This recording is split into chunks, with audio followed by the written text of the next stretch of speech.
A veces, lo más doloroso no es la soledad, sino darse cuenta de que uno la sembró con amor y la cosechó con silencio. Hola, soy Eudoxia Palacios, tengo 79 años y vivo en Celaya, Guanajuato. Hoy quiero abrir mi corazón y contarles algo que me pesa más que mi bastón. Crié a mis hijos con todo lo que tenía, y sin embargo, aquí estoy, sola, hablándole a las paredes y recordando voces que ya no me llaman. No cuento esto por lástima, sino porque creo que muchas de ustedes, mis niñas y muchachos, podrían estar repitiendo mi historia sin darse cuenta.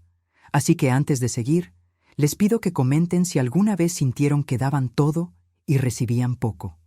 Denle like si esto les llega y suscríbanse para que esta abuela no hable al vacío. Porque lo que van a escuchar no es solo mi historia, es la de muchas mujeres que lo dieron todo por su familia, y un día descubrieron que su hogar estaba lleno de ausencias. Déjenme contarles cómo empezó todo. Nunca imaginé que el sonido más constante en mi vida serían los pasos lentos de mi bastón golpeando el piso frío de mi casa. Cada rincón guarda un recuerdo, un eco de risas, de llantos, de carreras infantiles. Pero ahora solo están los suspiros que suelto sin querer cuando paso por la cocina vacía o me siento frente a la ventana a ver pasar los carros. Mi nombre es Eudoxia Palacios, tengo 79 años y desde hace 5 vivo sola. No fue siempre así. Hubo un tiempo en que esta casa rebosaba de vida. 4 hijos crié entre estas paredes. 4. Cada uno con su carácter, con sus sueños, con sus promesas. Promesas que el tiempo se llevó como el viento se lleva las hojas secas del otoño. Mi esposo, Julio, se fue cuando el menor tenía apenas 3 años. Desapareció de nuestras vidas una tarde cualquiera, sin decir adiós, sin dejar explicación. Y ahí empezó mi batalla. Criar a 4 criaturas siendo yo sola no fue fácil. No lo digo con orgullo, lo digo con cansancio. La gente a veces me dice, «Qué valiente, doña Eudoxia, usted los sacó adelante sola». Pero ¿de qué sirve ser valiente si al final nadie te recuerda? Si los mismos por los que diste la vida ni se acuerdan de llamarte en tu cumpleaños, o de preguntarte si ya comiste. Hoy me levanto con el canto de los gallos, como siempre. Preparo café, aunque ya ni me cae tan bien. Me lo sirvo en la misma taza de siempre, esa con la flor azul deslavada, y me siento en la mecedora que da justo frente a la ventana. Veo pasar a los niños rumbo a la escuela, a las mamás empujando carriolas, a los viejitos acompañados de sus hijas o nietos, y yo con mi bastón. Ese bastón no solo sostiene mi cuerpo, sostiene mi historia. Cada paso que doy con él me recuerda que sigo viva, aunque ya nadie me lo diga. Hace poco me caí en el baño. Fue una tontería. Resbalé con el agua y estuve más de 1 hora en el piso, sin poder moverme, sin poder gritar lo suficientemente fuerte para que alguien me oyera. En ese momento pensé, aquí me voy a quedar y nadie se va a enterar hasta que huela. Suena feo, ¿verdad? Pero esa es la realidad de muchas viejas como yo. Mujeres que dieron su vida por sus hijos y que terminaron siendo una carga incómoda o, peor aún, una sombra olvidada. Cuando por fin logré arrastrarme hasta el teléfono, llamé al único número que me sabía de memoria, el de Margarita, mi vecina. Ella vino corriendo, me ayudó, me llevó al hospital. Ni uno solo de mis hijos respondió cuando los llamaron desde la clínica. Ni uno. «Están ocupados, mamá», me dirían después. No escuché el celular. Justo estaba en junta. Estaba de viaje. Siempre hay una excusa. Siempre hay algo más importante que su vieja madre con el tobillo roto. Desde entonces, Margarita viene cada 3 días a verme. A veces trae pan dulce, otras me ayuda a bañar. No es de mi sangre, pero ha sido más familia que mis propios hijos en los últimos años. Yo no quiero que me veneren. No quiero que me levanten monumentos ni que me lleven serenata el Día de las Madres. Solo quería una llamada, una visita al mes, un abrazo en Navidad. Pero este silencio pesa más que mi bastón, Y no crean que mis hijos son malos. No, no lo son. Cada uno tiene su historia, su dolor, sus responsabilidades. Pero cuando uno es madre, espera aunque sea una migaja de todo lo que dio. Esta casa, que antes olía a frijoles recién cocidos y a risas de niños, hoy huele a humedad y a recuerdos viejos. Sigo guardando los dibujos que me hacían de pequeños, las cartas de la escuela, las fotos donde aún me abrazaban sin pena. Ahora las veo y me pregunto, ¿cuándo dejaron de verme como su madre y empezaron a verme como un estorbo? Hay noches en que hablo sola, en que finjo que están conmigo, que escucho a Ricardo contándome cómo le fue en la universidad, a Verónica quejándose del trabajo, a Mateo trayéndome pan dulce como cuando era niño, y a Carolina, ay, mi Carolina, mi niña más dulce, que ahora ni siquiera responde mis mensajes. No sé si contándoles esto me estoy liberando, o si solo estoy abriendo una herida que nunca terminó de cerrar. Pero necesitaba decirlo. Necesitaba que alguien escuchara, porque estar sola es una cosa, pero sentirse olvidada, eso sí duele como ninguna otra cosa. Y aquí estoy, hablándole a una cámara, a ustedes, mis muchachos del Internet, porque a veces un corazón viejo necesita gritar para que no se le apague la voz. Y así comenzó mi camino hacia la soledad, no de golpe, no con una tragedia. Fue como cuando el sol se esconde despacito tras las montañas y un día te das cuenta de que estás completamente a oscuras, pero todavía tengo memoria, todavía tengo historia y todavía tengo voz para contarles todo lo que pasó, desde el principio. Dicen que uno no se da cuenta de que está viviendo los mejores años de su vida hasta que ya pasaron. ¿Y qué razón tan grande es esa? Porque si yo hubiera sabido que aquellos días, tan difíciles pero tan llenos de amor, serían los que más iba a extrañar en mi vejez, los habría abrazado con más fuerza, los habría guardado en un frasco de cristal, como esas cosas valiosas que no queremos que el tiempo borre. Yo tenía apenas 32 años cuando Julio, mi esposo, desapareció. Una tarde salió dizque a buscar trabajo en Irapuato y nunca volvió. No me dejó una carta, ni una pista, solo sus camisas colgadas en el closet y una deuda con el dueño de la tienda. Recuerdo que esa noche lloré con la cara metida en la almohada para que los niños no me oyeran. No quería que pensaran que todo se estaba derrumbando, aunque ya se había derrumbado. Ricardo tenía 10 años, Verónica 8, Mateo 6 y la pequeña Carolina apenas 3. 4 boquitas que alimentar, 4 uniformes escolares que planchar, 4 cuerpecitos que vestir y proteger. Con un solo par de manos, las mías.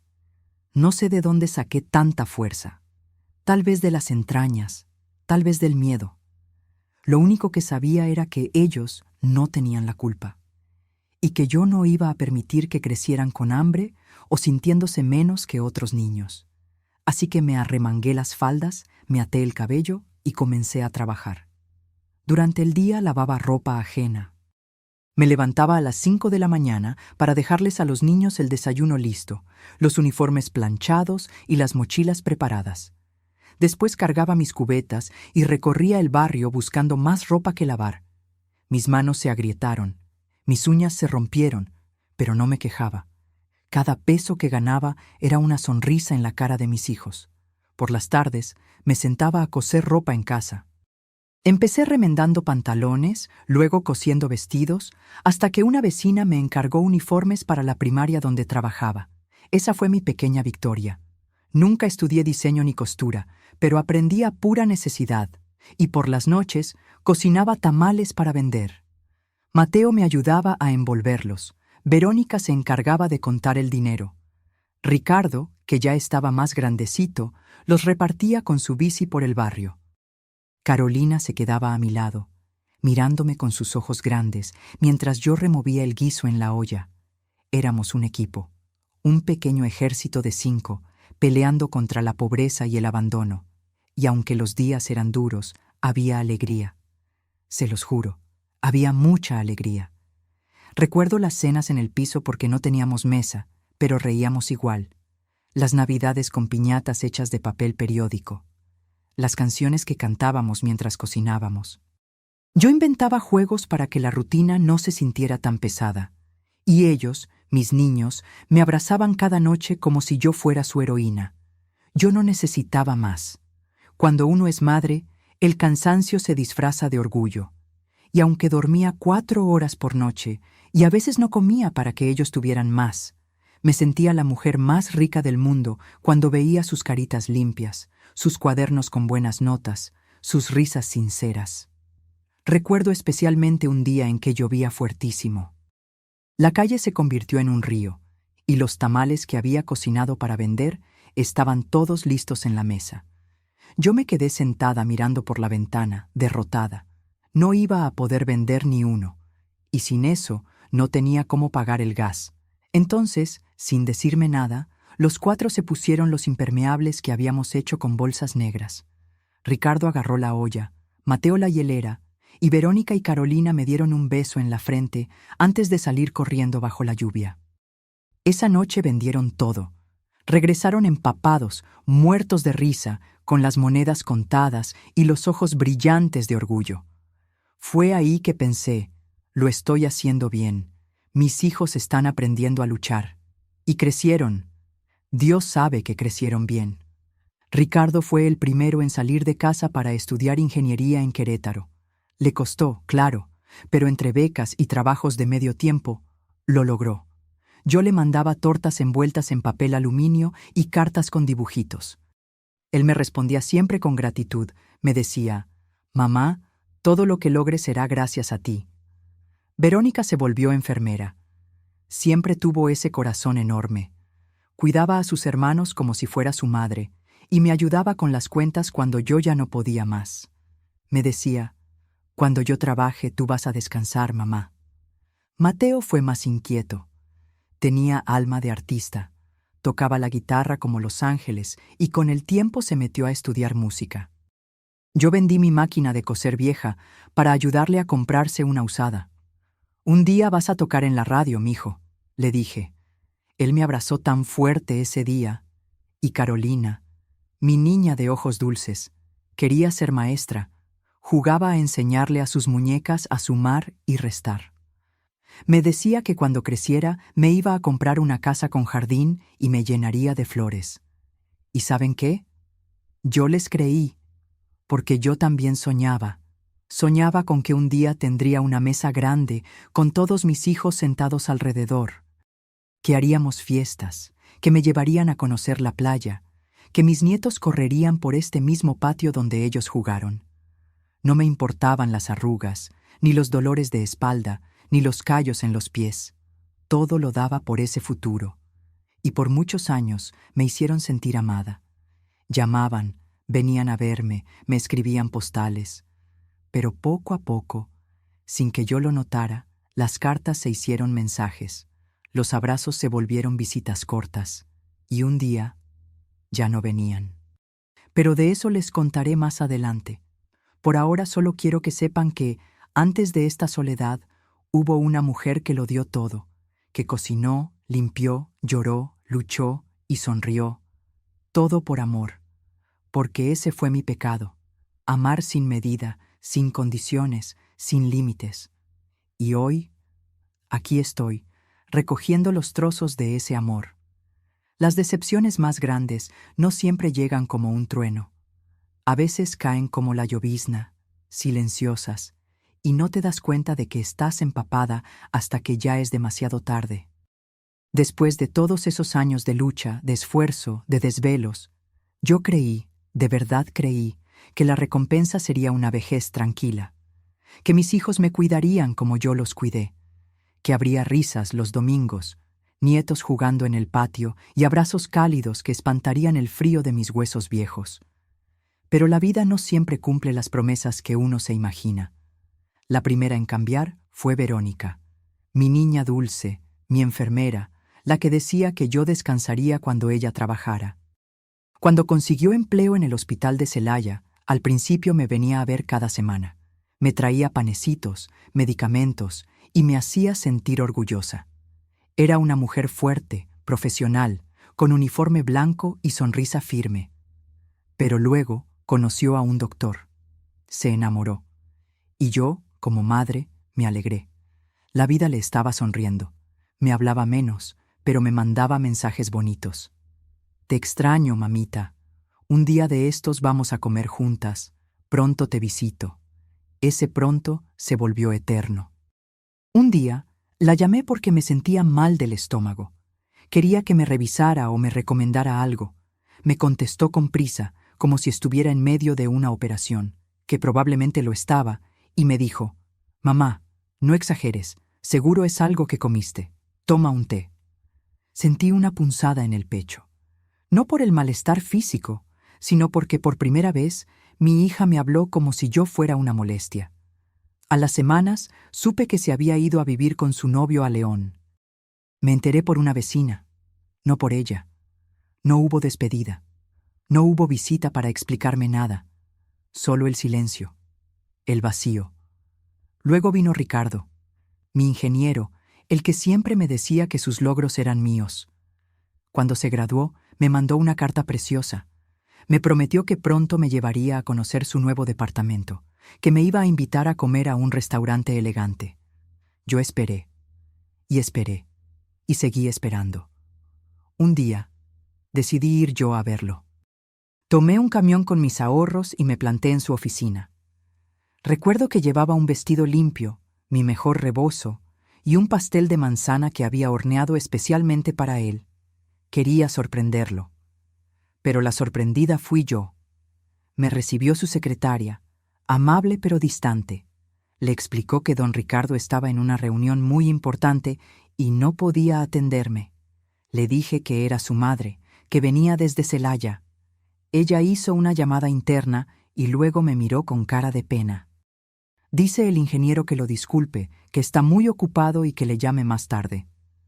Me senté en una banca afuera del edificio con el pastel en las piernas. La gente pasaba, los autos sonaban y yo me sentía invisible, como si mi hijo, mi niño al que le limpié mocos y le aplaudí cada dibujo, ya no me reconociera. Esa noche dormí en la terminal de autobuses, abrazando el pastel como si fuera un consuelo. Me dolía el cuerpo, pero más me dolía el alma. Cuando llegué a casa, había un mensaje de él. «Perdón, mamá, fue un día complicado, te quiero mucho». Y yo le respondí como siempre: «No te preocupes, mi amor, yo también te quiero». Porque así somos las madres. Nos tragamos el llanto, nos tragamos el orgullo, y decimos que todo está bien, aunque no lo esté. Mateo fue distinto. Siempre fue el más rebelde, el más libre. Se fue a vivir a Guadalajara para tocar en bares y grabar música. Por un tiempo me llamaba todos los viernes para contarme de sus conciertos, de sus canciones. Me mandaba audios con su guitarra. Yo los escuchaba una y otra vez, con una sonrisa boba en la cara. Pero un día, simplemente dejó de llamar. Intenté buscarlo. Llamé a sus amigos, revisé redes sociales, pero nada. Después de meses sin noticias, supe por una amiga que había tenido problemas con drogas, que había estado mal, que se había alejado de todos. Yo quería ir por él, traerlo a casa, ayudarlo. Pero no tenía cómo. Mi cuerpo ya no respondía como antes, y el dinero apenas me alcanzaba para lo básico. Me sentí impotente. Mi niño, mi músico, perdido en un mundo que no entendía, y yo aquí, atrapada entre paredes que ya no contenían risas. Y Carolina, ay, mi Carolina, mi niña de los ojos dulces, fue la que más me dolió. Ella me prometía que nunca me dejaría sola. Me abrazaba y decía: «Tú y yo juntas para siempre, mamá». Pero cuando conoció a un muchacho de familia adinerada, todo cambió. Al principio me lo presentó con orgullo. Él era amable, sonriente, pero luego comenzó a verla menos. Me decía que estaba ocupada, que tenía compromisos, hasta que un día vino a decirme que se iba a vivir con él y que no me llevaría. «Es que su familia es muy tradicional, mamá, y no tienen espacio en la casa, pero te voy a visitar, lo prometo». Y esa promesa también se perdió. Pasaron meses sin verla. Ni una llamada, ni una visita. La última vez que supe de ella fue por una publicación en internet, una foto de su boda. No me invitó, ni siquiera me avisó. Lloré 3 días enteros, no por la boda, no por el vestido que no vi, sino porque comprendí que mi hija había decidido borrarme de su nueva vida. Ese fue el punto en que todo comenzó a doler de verdad. No fue un solo golpe, sino muchos pequeños. Cada hijo me arrancó un pedazo distinto del corazón. Y yo, como tonta, seguía esperándolos cada domingo. Ponía 5 platos en la mesa, y al final comía sola, frente al televisor apagado. Ahí me di cuenta de que la soledad no llega de un día para otro. Se construye, se alimenta de ausencias, de silencios, de excusas disfrazadas de amor. Y yo ya estaba sola. Pero aún no quería aceptarlo. Negar lo que duele es como tratar de tapar el sol con un dedo. Sabes que sigue ahí, quemándote por dentro, pero prefieres mirar hacia otro lado, hacerte la fuerte, la que entiende, la que justifica. Así viví varios años, en negación, a pesar de las ausencias, de las promesas rotas, de las llamadas que nunca llegaron. Yo seguía diciendo, están ocupados, ya vendrán. Hoy no pudieron, pero mañana seguro sí. No quería ver lo evidente. No quería aceptar que mis hijos se habían alejado no por accidente, sino por elección. Recuerdo que los domingos me levantaba temprano, como cuando eran niños. Hacía chilaquiles, preparaba café de olla, ponía la mesa para 5. A veces cocía un postre, algo que les gustaba a cada uno. Las galletas de avena para Verónica, el arroz con leche para Mateo, el flan que le encantaba a Ricardo y los plátanos fritos con canela que Carolina pedía de chiquita. Y luego me sentaba a esperar. 1 hora, 2. A veces todo el día. El teléfono no sonaba, nadie tocaba la puerta. Y yo, en vez de enojarme, me decía, tal vez hubo tráfico, seguro se les hizo tarde, quizá el niño se enfermó. Comía sola, guardaba las sobras, y al día siguiente recalentaba lo que se suponía que era una comida en familia, como si aún pudiera engañar al tiempo. Me costaba tanto aceptar la realidad, porque en mi corazón seguían siendo mis niños, los que me abrazaban llorando cuando se caían, los que se metían a mi cama cuando tronaba la lluvia, los que me traían flores arrancadas del jardín de la vecina. ¿Cómo iba a pensar mal de ellos? Así que me mentía. Cuando me preguntaban por ellos en la calle, yo respondía con una sonrisa. Bien, gracias a Dios. Verónica está en León, muy ocupada. Ricardo trabajando mucho, como siempre. Mateo con su música, que no para. Carolina casada y feliz. No decía que hacía más de 1 año que no los veía. No decía que no sabían si había comido, si tenía medicamentos, si mi luz seguía cortada por falta de pago. Me daba vergüenza, porque ¿cómo iba a explicar que la mujer que los crió con tanto amor estaba olvidada? Entonces empecé a llenar los vacíos con rituales. Me inventaba tareas para no pensar. Me puse a bordar manteles para regalar cuando vinieran. Tejí bufandas con los colores favoritos de cada uno, como si fueran a usarlas. Hice álbumes de fotos, clasifiqué sus dibujos por edad, etiqueté los juguetes viejos por nombre. Hasta me senté a escribirles cartas que nunca envié. En una decía, querida Carolina, hoy soñé que venías a verme y me traías a tu bebé. Me decías que querías que fuera la madrina. Lloré al despertar. Pero fue bonito soñarlo. Aquí sigo, mi niña. Te amo como siempre. Era mi manera de seguir en contacto con ellos, aunque solo fuera en mi cabeza. Porque aceptarlo era como morir un poquito cada día. Mi vecina Margarita, que venía a veces a ayudarme, me decía con suavidad, Eudoxia, no se me quede esperando, vámonos a caminar, aunque sea al mercado. Pero yo le respondía, no, mejor me quedo, por si vienen. Y no venían. Y yo me convencía de que era normal. Que todos los hijos se van, que tienen su vida, que no hay por qué molestar, me decía. Así es la vida, no hay que ser egoísta. Pero en el fondo, había una voz que me gritaba, no es normal que nadie te llame, no es justo que te olviden. Y luchaba conmigo misma, con esa parte que quería gritarles, reclamarles, exigir. Pero enseguida esa otra parte, la madre, la cuidadora, la que siempre entiende, la callaba. Recuerdo una noche en especial. Era mi cumpleaños, el número 75. Me puse mi blusa favorita, esa azul con bordados de flores. Me peiné con cuidado, me pinté los labios. Hice un pastel de 3 leches, el que siempre les gustaba. Esperé desde las 9 de la mañana hasta las 10 de la noche. Ni un mensaje, ni una llamada, nada. Me senté frente al pastel con una vela encendida y lloré. No por la soledad, sino por haberme mentido tanto tiempo, por seguir creyendo que un día iban a regresar, como si nada. Esa noche me dolió tanto el pecho que pensé que era un infarto. Me recosté en el sillón, con el bastón en la mano, por si tenía que golpear la pared y llamar a Margarita. Pero no fue el corazón, fue la tristeza.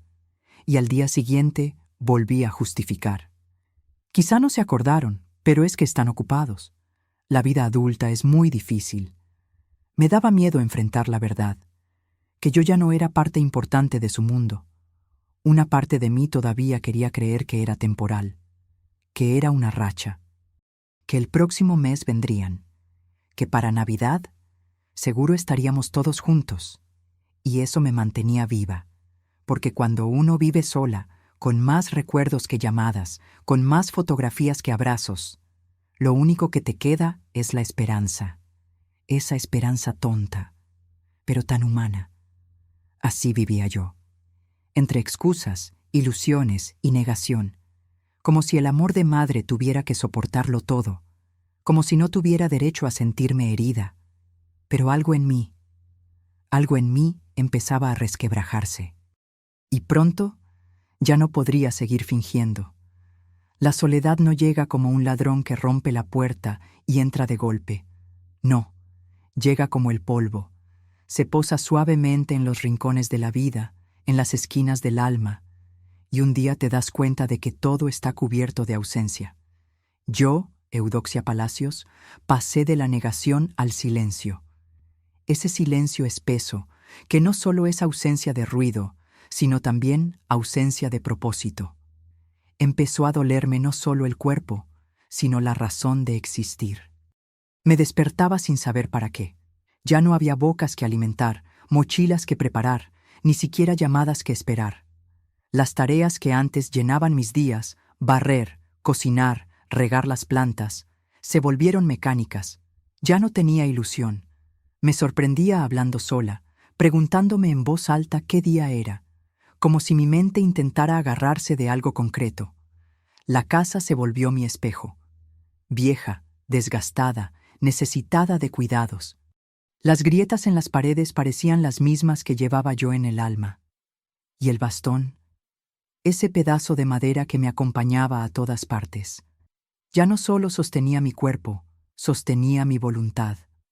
Recuerdo una tarde en que llovía sin parar. Me senté en la mecedora, frente a la ventana, y vi cómo el agua caía sobre el patio. Antes, cuando llovía así, los niños se quitaban los zapatos y salían a jugar descalzos, riendo, chapoteando en los charcos.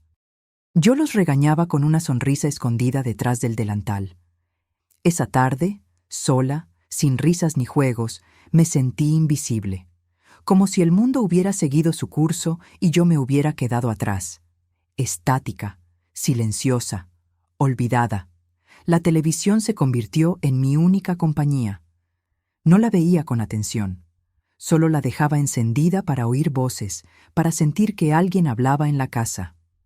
A veces le respondía a los noticieros, como si pudiera debatir con el presentador. O comentaba con las actrices de las novelas, riéndome de sus dramas exagerados. Era absurdo, lo sé, pero era lo único que me conectaba con algo más allá de mis pensamientos. Los días se confundían. A veces pensaba que era jueves cuando era lunes. Dejé de mirar el calendario. Dejé de anotar las fechas importantes. El cumpleaños de Carolina pasó y ni siquiera lloré. Solo me quedé mirando su foto en la repisa, recordando la última vez que me abrazó. Mis vecinas intentaban animarme. Margarita, en especial, venía cada cierto tiempo, traía tamales, se sentaba conmigo a platicar, me contaba de sus nietos, de su hija, de sus achaques. Yo asentía, sonreía, le agradecía, pero por dentro no estaba. Era como si hubiera apagado una parte de mí.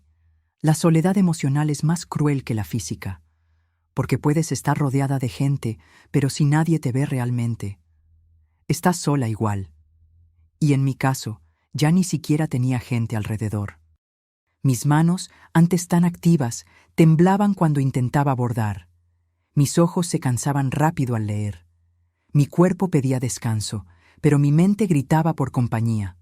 Y ahí comenzó la consecuencia más dolorosa. Empecé a olvidarme de mí misma. Ya no me arreglaba. Dejé de pintarme los labios.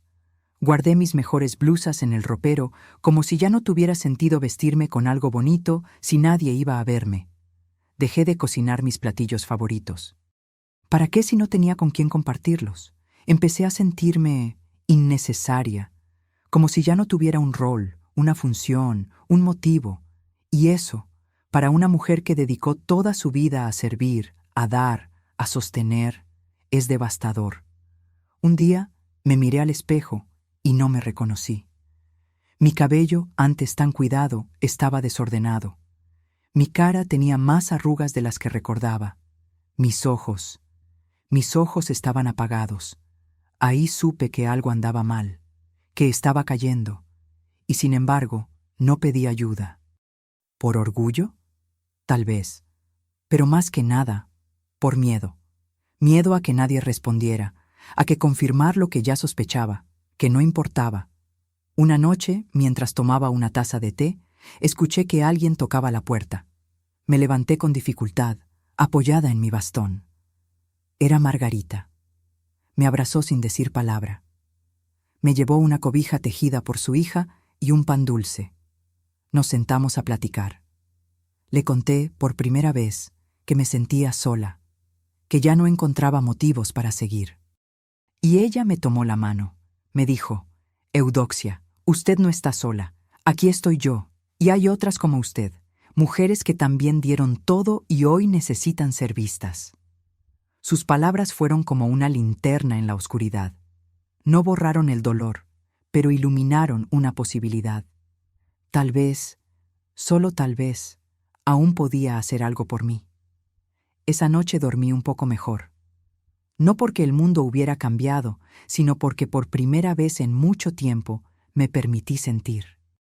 Me permití llorar por mí, no por mis hijos. Me abracé con ternura y entendí que la soledad emocional no se combate con visitas, sino con reconexión, con volver a encontrarse una misma. Y aunque todavía estaba en el fondo del pozo, empecé a mirar hacia arriba. Tal vez aún había una cuerda. Después de tantos años sumida en la rutina del abandono, cualquier gesto de humanidad, por pequeño que fuera, se sentía como un abrazo inesperado. Y fue justamente un gesto sencillo el que encendió en mí una chispa que creía apagada. Todo comenzó una mañana cualquiera. Me levanté temprano, como siempre, aunque ya no tenía a quién preparar desayuno. Pero ese día, al abrir la puerta para barrer el frente, encontré una carta metida por debajo. No tenía remitente. Solo decía con letras temblorosas: «Gracias por lo que ha hecho por mí. Usted es importante». Pensé que era un error. ¿Una broma? ¿Un papel extraviado?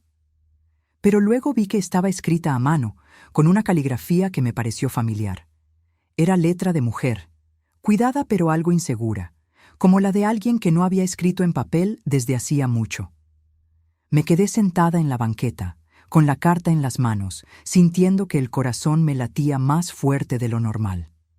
Entré a casa, me senté en la mecedora y leí la carta una y otra vez. No tenía firma.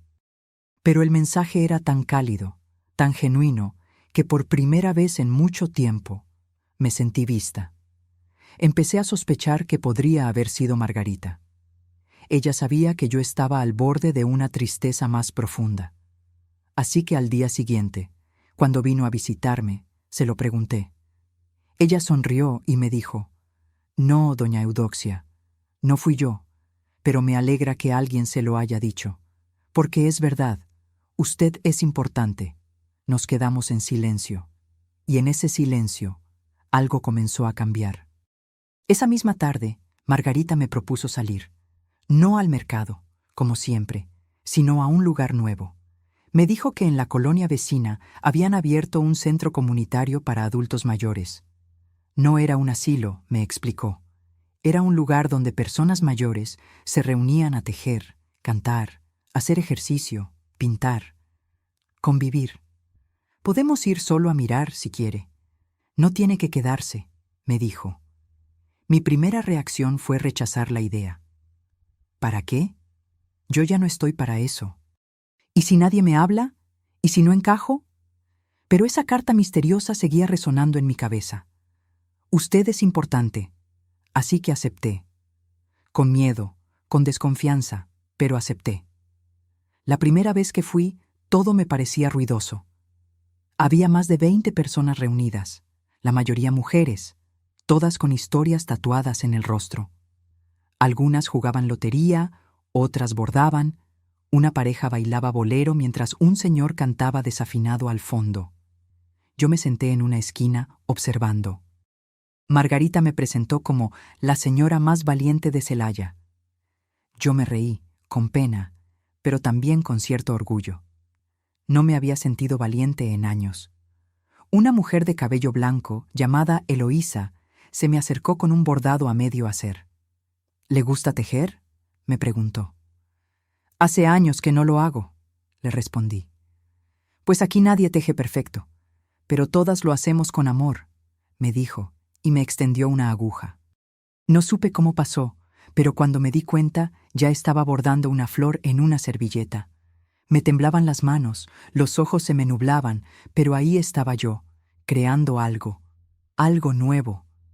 Cuando volví a casa ese día me sentía diferente, cansada, sí, pero viva, más viva que en mucho tiempo, y así empezó una nueva rutina. Cada martes y jueves iba al centro comunitario, a veces con Margarita, a veces sola. Al principio solo observaba, pero pronto empecé a participar.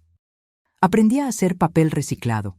Pinté mi primer cuadro a los 78 años. Me inscribí en clases de canto, aunque canto horrible. Me reí como hacía años no lo hacía, pero lo más importante, empecé a hablar, a contar mi historia. Una tarde me pidieron que compartiera algo con el grupo. Me puse de pie con el bastón temblando y les conté cómo crié a mis hijos sola, cómo me esforcé, cómo me dolieron sus ausencias. Hubo silencio. Y luego, aplausos. Varias mujeres se acercaron después. Una me dijo, «Tu historia es la mía». Otra, pensé que era la única que se sentía olvidada. Una tercera lloró y me abrazó, y entendí que mi dolor no era único, que muchas mujeres como yo habían entregado su vida a su familia y se encontraban, al final, con las manos vacías, pero el corazón lleno de historias. Empezamos a reunirnos en un pequeño círculo que llamamos las que no se rinden. Cada semana, una contaba su historia. Llorábamos juntas, reíamos, sanábamos un poco. Fue ahí donde empecé a recuperar algo más que alegría, dignidad. Me di cuenta de que aún podía aportar, que aún tenía voz, que aún tenía amigas, aunque no llevaran mi sangre. Un día, una de las voluntarias del centro, una joven llamada Paola, me preguntó si podía grabar un video conmigo. Quería que contara mi historia para una campaña que buscaba visibilizar el abandono en la vejez. Al principio dudé. «¿Quién va a querer escucharme?», le dije. «Todos, doña Eudoxia». «Porque usted habla con el corazón», me respondió. Accedí. Ese video se subió a internet. No pensé mucho en ello, hasta que empezaron a llegar mensajes. Gente que me decía que su historia era parecida. Jóvenes que prometían llamar a sus madres. Mujeres mayores que agradecían no sentirse solas. Me sentí útil.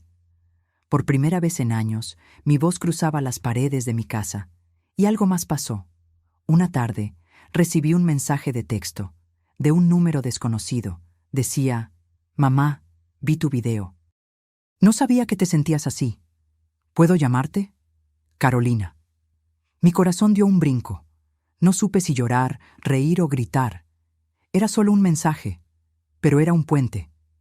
Y aunque no sabía qué vendría después, por primera vez sentí que algo en mí despertaba. Algo que no era esperanza ciega, ni resignación. Era una nueva decisión. No esperaría más por amor. Empezaría a darme amor a mí misma. Y si alguien quería venir, que me encontrara en paz. No rota, no vacía, fuerte, viva, presente. Nunca me imaginé que el momento más importante de mi vejez llegaría así, de manera tan simple, tan humana, con el teléfono temblando en mis manos y el corazón latiendo como cuando era una muchacha enamorada. Después de aquel mensaje de Carolina, pasé 2 días completos sin dormir bien. Me despertaba a cada rato pensando en lo que iba a decirle. Tenía tanto guardado, pero también tanto miedo. ¿Y si solo quería limpiar su conciencia? ¿Y si después de la llamada desaparecía de nuevo? Aún así, me senté con mi libreta y empecé a escribir lo que sentía. No para leerle un discurso, sino para ponerle orden a mi corazón.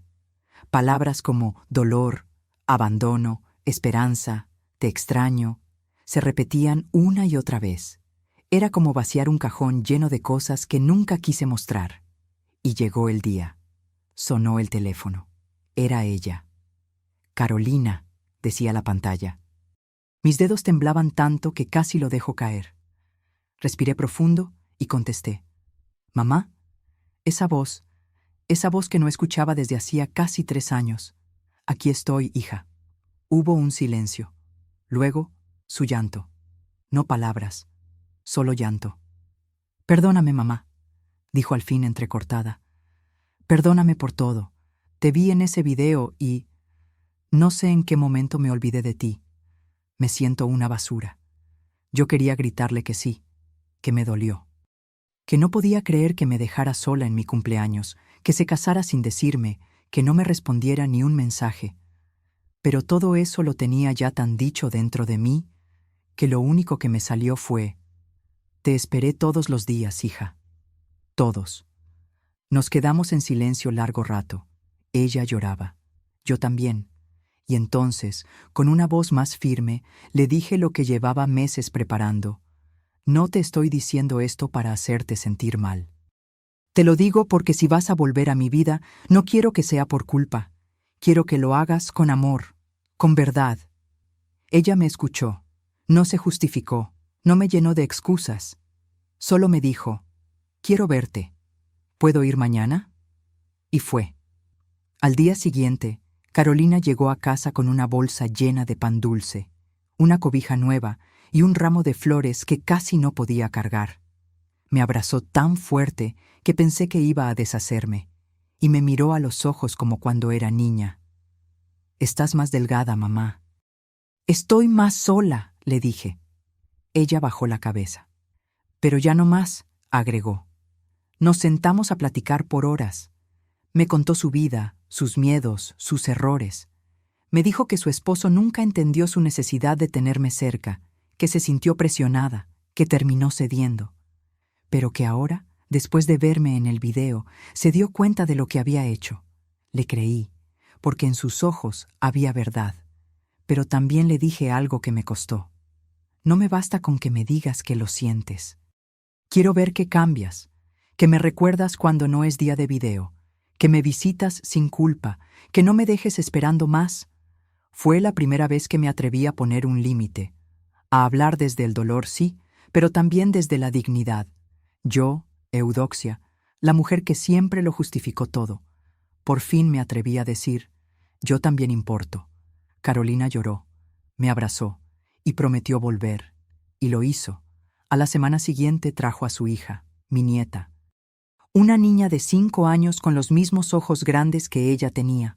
Me dijo: «Abuelita», sin miedo, sin dudas. Jugamos en el patio, comimos pan con chocolate y por unas horas sentí que el tiempo se detenía. Pero eso no fue todo. Con ese primer paso, me animé a escribirle también a Ricardo, a Verónica y a Mateo. Les envié una carta a cada uno, sin reclamos, sin drama. Solo mi verdad, escrita con la tinta del alma. En la carta decía, entre otras cosas, no les escribo para que se sientan mal. Les escribo porque me niego a morir sintiéndome invisible. No quiero que me visiten por compromiso, sino porque me aman. Pero si eligen no hacerlo, también lo voy a aceptar. Porque yo ya no voy a esperarlos llorando. Voy a vivir mi vida, aunque sea tarde. No sabía si iban a responder, pero respondieron. Ricardo fue el primero. Me llamó llorando. Me dijo que se sentía una vergüenza, que me falló como hijo. Me prometió visitarme. Y lo hizo. Al domingo siguiente, llegó con su esposa y su hijo.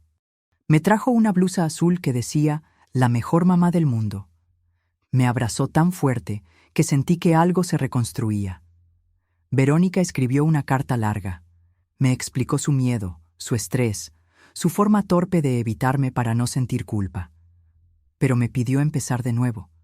Me dijo que quería llevarme al médico, que quería estar presente, aunque fuera poco a poco. Y Mateo, ay, mi Mateo, me mandó una canción, una que escribió para mí. Se llama La mujer del bastón. Lloro cada vez que la escucho. Vinieron los 4, no todos juntos, pero uno a uno. Y aunque el pasado no se borra, por fin pude mirarlos a los ojos sin esa sombra de dolor. Lo más importante no fue que volvieran. Fue que yo dejé de mendigar amor. Yo decidí abrirles la puerta, pero ya no desde la desesperación, sino desde la fuerza, desde el amor propio que tanto me costó encontrar. Y ahí fue donde todo cambió, porque entendí que uno no puede controlar el amor de los demás, pero sí puede decidir cómo se ama a una misma. Y yo, por fin, empecé a elegirme. Yo pensé que si algún día mis hijos regresaban, todo se arreglaría como por arte de magia, que con un abrazo y una disculpa, el dolor se iría, que todo volvería a ser como antes. Pero me equivoqué, porque el verdadero milagro no fue que ellos regresaran. El verdadero milagro fue darme cuenta de que yo ya no era la misma mujer que los había estado esperando.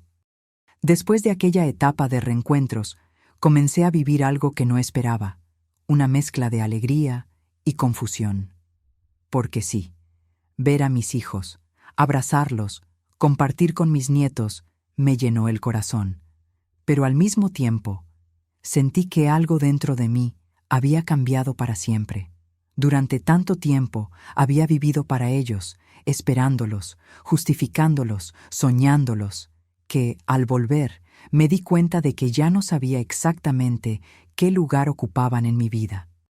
Y, más fuerte aún, me di cuenta de que ya no quería volver a ser la mujer que se anulaba por amor. Eso fue lo más inesperado.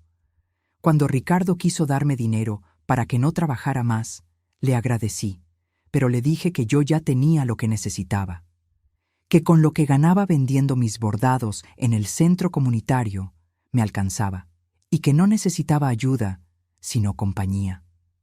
Cuando Verónica me insistió en llevarme a vivir con ella, le respondí con dulzura, pero con firmeza. Gracias, hija. Pero esta es mi casa. Aquí están mis plantas, mis fotos, mis recuerdos, y también mi libertad. Si quieres visitarme, las puertas están abiertas. Pero no voy a dejar mi vida por una promesa tardía. Y fue ahí, en esas pequeñas decisiones, donde empecé a ver con claridad algo que me costó toda una vida entender. Yo no soy solo la madre de mis hijos, soy Eudoxia, una mujer con historia, con deseos, con errores, con derecho a vivir en paz. Empecé a escribir más, a llenar cuadernos con mis memorias. Me di cuenta de que tenía mucho que contar. Historias de lucha, de amor, de abandono, pero también de resistencia. Una tarde, Paola, la voluntaria del centro comunitario, me dijo que quería que grabáramos más videos. Me confesó que mucha gente había escrito preguntando por mí, que mi testimonio había tocado corazones, que incluso había quienes querían escucharme contar más historias, como si fuera una abuela para muchos que no tenían una. ¿Y qué voy a decir si ya conté todo lo triste?, Le pregunté, riendo. Cuente lo que quiera, me dijo ella. La gente no quiere perfección, quiere verdad. Así empezó una nueva etapa. Comencé a grabar videos desde mi cocina, sentada con mi taza de café, hablando como ahora les hablo a ustedes. Contaba anécdotas de cuando era joven, recetas, consejos, recuerdos de mis hijos. Y también reflexiones sobre el abandono, el amor propio, la vejez. Nunca imaginé que esas palabras llegarían a tantos oídos, que habría jóvenes que me escribirían diciendo, «Gracias, abuela, por abrirme los ojos», o mujeres de mi edad diciendo, «Pensé que era la única que sentía esto». Esa conexión inesperada me reveló algo profundo. Mi dolor no había sido en vano. Mi historia podía ser útil, podía sanar a otros. Y esa, mis queridos, es la mayor redención. Porque por años creí que mi vida había perdido sentido, que había fracasado como madre, que todo lo que di fue en vano. Pero ahora veía con claridad. Mi amor no fue inútil, solo estaba mal dirigido. No debía esperar que me devolvieran lo que di. Debía aprender a transformar lo que viví en algo más grande.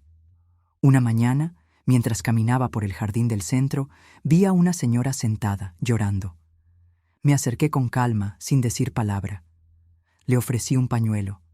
Ella me miró y me dijo, «Mi hija no me ha hablado en 2 años, y yo la sigo esperando como tonta». Yo le tomé la mano y le dije lo que me habría gustado escuchar hace unos años.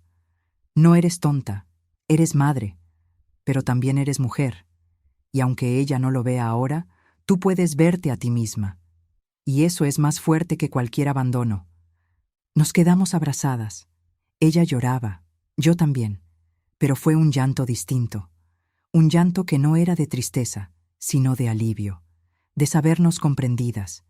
Fue ahí que supe que esa era mi nueva misión, ser la voz de muchas que ya no tienen fuerza para hablar. Ser esa abuela que te dice la verdad, con amor, que te abraza con palabras. Y lo más increíble es que mis hijos empezaron a verme también de otra manera. Ya no como la viejita que hay que visitar de vez en cuando, sino como una mujer sabia, fuerte, con algo que decir. Me escuchaban, me pedían consejos, me traían sus problemas. Carolina incluso me dijo un día, «Mamá, yo pensaba que eras frágil, pero ahora te veo tan fuerte, tan clara. Eres mi ejemplo». Y eso me hizo llorar de emoción. Nunca pensé que después de tanto abandono vendría una etapa así, llena de sentido, de reconocimiento, de verdad. Pero no fue magia, fue decisión, fue transformación. Fue la vida diciéndome, aún hay camino por andar, y aquí estoy, con mi bastón, con mis canas, con mis cicatrices, pero también con mis palabras, con mi corazón limpio, con mi voz viva, y con la certeza de que no importa cuán sola creas estar, siempre hay algo dentro de ti que puede levantarte. Siempre hay una nueva forma de amar, incluso empezando por una misma. Cuando uno llega a cierta edad, comienza a mirar la vida como un álbum de fotografías, imagen por imagen, escena por escena. Y en ese repaso del alma, no solo ves lo que viviste, sino también lo que aprendiste y lo que aún duele. Hoy, con 79 años a cuestas, puedo decir que he aprendido muchas cosas. Algunas las entendí a golpes, otras a fuerza de silencios, pero todas me enseñaron a mirar distinto. ¿A mirar con más compasión? Sí, pero también con más claridad.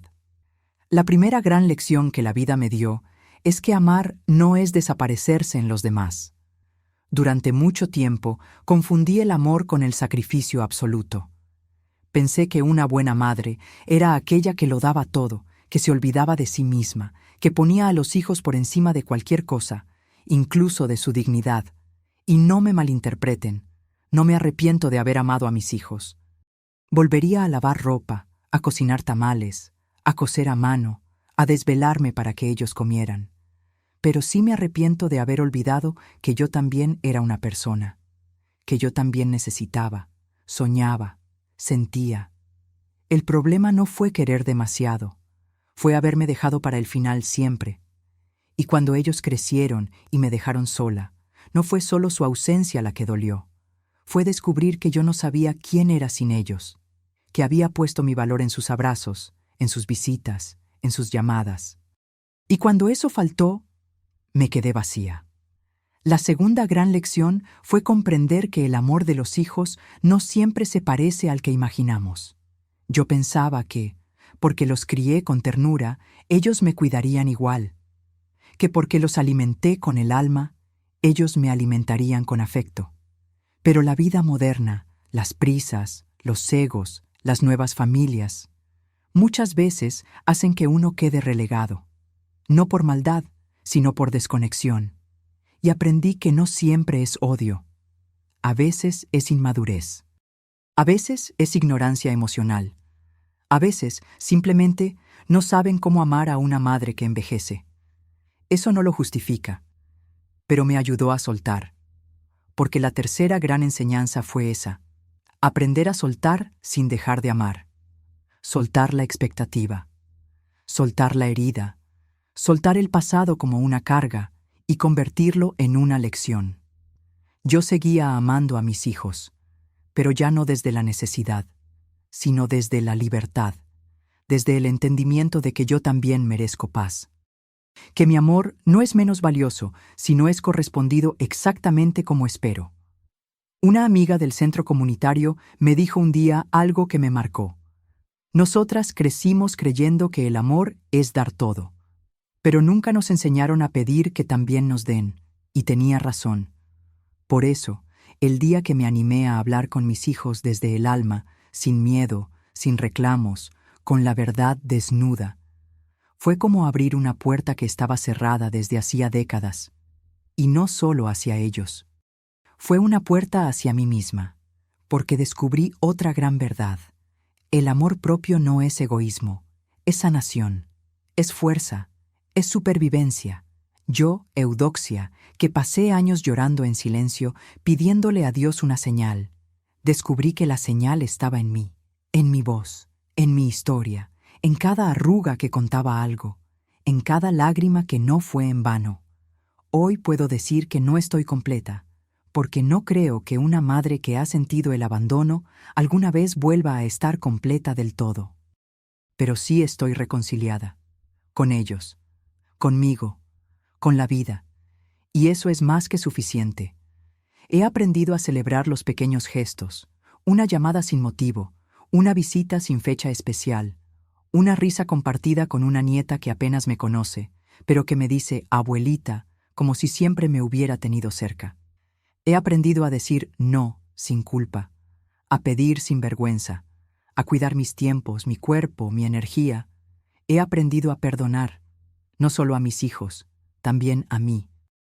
Por haberme olvidado tantos años, por haber creído que ser madre significaba dejar de ser mujer, dejar de ser persona. Y he aprendido que nunca es tarde para renacer. Porque sí, tengo bastón. Y sí, tengo arrugas, y cansancio, y momentos de tristeza. Pero también tengo historias, tengo voz, tengo una comunidad que me escucha. Tengo nuevas amigas, nuevas pasiones, nuevas ganas. Y sobre todo, tengo algo que no se ve, pero que se siente: dignidad recuperada. Si tú, que me estás escuchando ahora, te sientes como me sentí yo, sola, olvidada, como si ya no tuvieras lugar en el mundo, te pido que no te rindas. Tu historia importa, tu voz vale. Y aunque te hayan hecho creer que no, aún hay mucho por vivir. Tal vez no como soñabas, tal vez no como antes, pero sí de una forma distinta, más libre, más verdadera. Yo lo aprendí tarde, pero no demasiado tarde, y eso me salvó. Hoy me miro en el espejo y veo a una mujer distinta de la que fui durante tantos años. A veces aún me sorprende esa transformación, porque por mucho tiempo me vi solo como la mamá de Ricardo, Verónica, Mateo y Carolina, como la mujer del bastón, la que esperaba, la que lloraba bajito para que nadie la escuchara. Pero ahora me reconozco. Soy Eudoxia Palacios, mujer, madre, abuela, amiga, sobreviviente de la soledad y del abandono emocional, portadora de una historia que, aunque marcada por el dolor, también está llena de fuerza. Porque, ¿saben algo? No hay mayor fuerza que la de una mujer que aprende a pararse de nuevo cuando pensó que ya no podía. Este bastón que ven aquí no solo sostiene mis pasos, sostiene años de historia. Cada grieta en su madera representa un momento en el que me sentí rota, pero seguí. Cada desgaste en su base, un día más que logré levantarme. He aprendido a caminar sin esperar que alguien me tome del brazo. He aprendido a reír sin depender de las visitas. He aprendido que la maternidad no se mide solo por el sacrificio, sino también por la capacidad de amar sin destruirse en el proceso. Y eso es algo que quiero dejarles a ustedes, los que me escuchan. A las madres jóvenes, no se pierdan en la idea de que ser madre es desaparecer. Cuídense. Resérvense un pedacito de amor para ustedes mismas. Porque si ustedes se olvidan, los demás también lo harán. A los hijos y nietos que quizás ven este video por accidente, no esperen a que su madre o su abuela esté enferma para preguntar cómo está. No esperen al funeral para decir que la querían. El amor necesita demostrarse en vida, con detalles pequeños, con tiempo, con presencia. A quienes, como yo, han sentido que la vida ya no tiene sentido, les digo, sí lo tiene. Pero tal vez ya no en los lugares de antes. Hay que buscar nuevas formas, nuevas compañías, nuevas versiones de una misma. Yo encontré esa versión en el centro comunitario, en las mujeres que se sientan conmigo a bordar mientras compartimos recuerdos y silencios, en las cartas que escribo, en las palabras que ahora dejo aquí, con la esperanza de tocar al menos un corazón. Y sí, mis hijos volvieron, no como en las películas, no de rodillas, ni con discursos perfectos. Volvieron con miedo, con torpeza, con ganas de enmendar. Yo decidí perdonar. No porque olvide el dolor, sino porque merezco paz. Porque arrastrar rencores en la vejez es como cargar piedras con un cuerpo cansado. Yo elijo liviandad. Ahora me visitan. A veces juntos, a veces por separado. No siempre con la frecuencia que me gustaría. Pero ya no vivo esperando. Vivo acompañando, compartiendo. Y cuando no están, yo sigo. Sigo escribiendo. Sigo cocinando para mí. Sigo caminando, aunque sea despacito. Sigo ayudando a otras mujeres a descubrir que aún pueden reconstruirse. Sigo hablando, porque mi voz vale. Una nieta mía, hace poco, me preguntó, «Abuelita, ¿por qué tienes tantas arrugas?» Y le dije, «Porque son los mapas de todos los caminos que he recorrido». Y es cierto, cada línea en mi rostro cuenta una historia, un momento, una caída, una victoria, y todas ellas me trajeron hasta aquí. Ya no me da miedo estar sola, porque aprendí que estar sola no siempre es abandono. A veces es un regalo, un espacio para conocerse, para sanar, para reencontrarse con una misma. Sí, me duele no haber vivido ciertas cosas que soñé. Me duele haber sido invisible para mis hijos por tanto tiempo, pero también me honra saber que no me rendí, que con lo poquito que tenía, mi bastón, mi voz y mi historia, logré levantarme y decir, aquí estoy, y aún tengo mucho por dar. Y si tú, que estás escuchando esto, te sientes identificado, entonces quiero dejarte un mensaje final desde lo más profundo de mi alma. Nunca es tarde para volver a vivir. Nunca es tarde para pedir lo que mereces. Nunca es tarde para empezar de nuevo. No importa cuántos años tengas, no importa cuántos te hayan fallado, si tienes corazón, todavía puedes amar, y si tienes voz, todavía puedes contar tu historia. Gracias por escuchar la mía. Gracias por dejarme entrar en sus casas, en sus oídos, en sus corazones. Soy Eudoxia Palacios, de Celaya, Guanajuato. Y aunque crié a todos y terminé sola con mi bastón, también aprendí que a veces lo más grande que puedes hacer por ti es aprender a caminar de nuevo, contigo misma.